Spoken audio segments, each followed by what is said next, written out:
त्योहार आने वाले हैं, घरों में खरीदारी की तैयारियां शुरू होने वाली हैं, मिठाइयों से लेकर पकवानों तक की लिस्ट बनने लगी है। लेकिन इसी बीच रसोई के बजट को लेकर एक ऐसी खबर सामने आई है जो आम परिवार की चिंता बढ़ा देगी। पहले चीनी के बढ़ते दाम ने जेब पर असर डाला और अब प्याज की कीमतों में भी तेज उछाल देखने को मिला है। देश के कई हिस्सों में प्याज के दाम तेजी से बढ़े हैं। राष्ट्रीय औसत खुदरा कीमत करीब 42 रुपए प्रति किलो तक पहुंच गई है, जो पिछले साल के मुकाबले लगभग 45% ज्यादा है। वहीं दिल्ली जैसे बड़े बाजारों में प्याज करीब 65 रुपए किलो तक बिक रहा है। अब सवाल सिर्फ इतना नहीं है कि प्याज महंगा क्यों हुआ, बड़ा सवाल यह है कि आने वाले त्योहारी सीजन में इसके दाम और कितने बढ़ सकते हैं। और अगर प्याज के साथ चीनी समेत दूसरी जरूरी चीजों के भाव भी बढ़े तो क्या आम आदमी की रसोई का बजट और बिगड़ने वाला है। प्याज की कीमतों की बात कर ले तो इसमें तेजी अचानक नहीं आई है। पहले कुछ हफ्तों से कई बाजारों में इसके दाम लगातार ऊपर जा रहे थे। आंकड़ों की माने तो देश में प्याज की औसत खुदरा कीमत 42 रुपए प्रति किलो के आसपास है। ये कीमत पिछले महीने के मुकाबले करीब 19% अधिक है और सालाना आधार पर लगभग 45% की बढ़ोतरी दिखाती है। दिल्ली में तस्वीर और ज्यादा परेशान करने वाली है। यहाँ प्याज करीब 65 रुपए प्रति किलो तक पहुँच गया है, जबकि एक साल पहले इसी समय ये लगभग 35 रुपए किलो बिक रहा था। यानी जिस प्याज को आमतौर पर रोजमर्रा की रसोई की सबसे जरूरी लेकिन अपेक्षाकृत सस्ती चीजों में गिना जाता है, उसकी कीमत अब कई परिवारों के लिए चिंता का विषय बन गई है। चेन्नई में भी प्याज करीब 58 रुपए किलो तक पहुंच चुका है। यानी तेजी सिर्फ एक शहर या राज्य तक सीमित नहीं है। अब आता है सबसे बड़ा सवाल कि प्याज की कीमत में अचानक इतनी तेजी क्यों आ गई।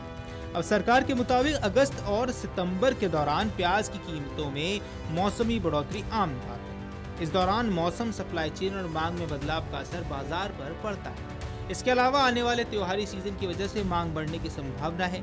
अब जैसे जैसे त्योहार नजदीक आएंगे, घरों में खाना बनाने, शादी ब्याह और अन्य आयोजनों के लिए सब्जियां और दूसरे खाद्य वस्तुओं की मांग बढ़ जाती है। अगर मांग के मुकाबले बाजार में प्याज की उपलब्धता कम रहती है तो कीमतों पर दबाव बढ़ सकता है। बारिश और खराब मौसम भी सप्लाई को प्रभावित करते हैं। कई इलाकों में भारी बारिश के कारण फसल और परिवहन दोनों प्रभावित होते हैं। अगर मंडियों तक प्याज की आवक धीमी पड़ती है तो उसका सीधा असर खुदरा बाजार पर दिखाई देता है।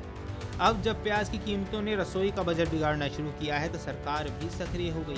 केंद्र सरकार ने प्याज की सप्लाई बढ़ाने के लिए 24 अगस्त से नासिक के प्रमुख खपत वाले क्षेत्रों तक प्याज पहुंचाने की व्यवस्था शुरू की। इसके शुरुआती चरण में दिल्ली, चेन्नई, कोची, गुवाहाटी और मदुरई जैसे शहरों को शामिल किया गया है। जरूरत के हिसाब से आगे और शहरों को में भी इस व्यवस्था को जोड़ा जाएगा।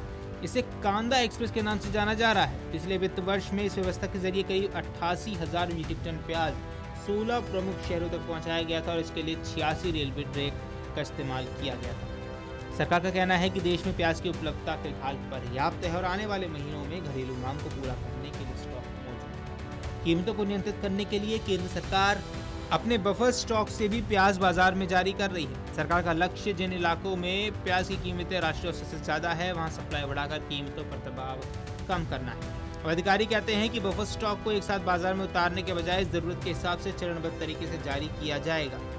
अब ये सवाल सबसे ज्यादा लोगों के मन में है कि क्या त्योहारों में प्याज और महंगा होगा। अब ये कहना जल्दबाजी है कि प्याज निश्चित तौर पर 60 से 70 किलो तक पहुंच जाएगा। अलग अलग शहरों और मंडियों की कीमतें सप्लाई, मांग और स्थानीय परिस्थितियों के हिसाब से अलग रहती है। लेकिन इतना जरूर है कि अगस्त सितंबर में मौसमी दबाव और त्योहारी मांग दोनों एक साथ बाजार पर असर डालेंगे। अगर बारिश के कारण सप्लाई प्रभावित हुई और मांग बढ़ गई तो कीमतों पर अतिरिक्त दबाव जरूर पड़ सकता है। वहीं अगर सरकार का बफर स्टॉक बाजार में पर्याप्त मात्रा में पहुंचता है और कांदा एक्सप्रेस के जरिए प्रमुख शहरों में सप्लाई सुधरती है तो कीमतों में तेजी को रोकने में मदद मिल सकती है। अब प्याज की कहानी ऐसे समय पर सामने आई है जब चीनी की कीमतें पहले से चर्चा में हैं। रिपोर्ट्स की माने तो चीनी की खुदरा कीमत करीब 62.5 रुपए किलो तक पहुंच चुकी है, जबकि दिल्ली और मुंबई जैसे बाजारों में यही करीब 65 से 69 रुपए किलो तक बताई जा रही है। यानी त्योहारों से ठीक पहले रसोई में इस्तेमाल होने वाली दो बेहद ज़रूरी चीज़ें चीनी और प्याज दोनों की कीमतों में तेज़ी ने आम परिवारों के लिए चिंता ज़रूर बढ़ा दी है। त्योहारों में मिठाई, पकवान, स्नैक्स और रोज़मर्रा के खाने की खपत बढ़ती है। ऐसे में अगर ज़रूरी खाद्य वस्तुओं के दाम बढ़ते हैं तो इसका असर पूरे महीने के घरेलू बजट पर पड़ सकता है। वीडियो डेस्क अमरुजाला.com। अगर आप ये वीडियो YouTube पर देख रहे हैं तो हमारे चैनल को सब्सक्राइब कर बेल आइकन दबाएं और Facebook पर देख रहे हैं तो हमारे पेज को लाइक करें।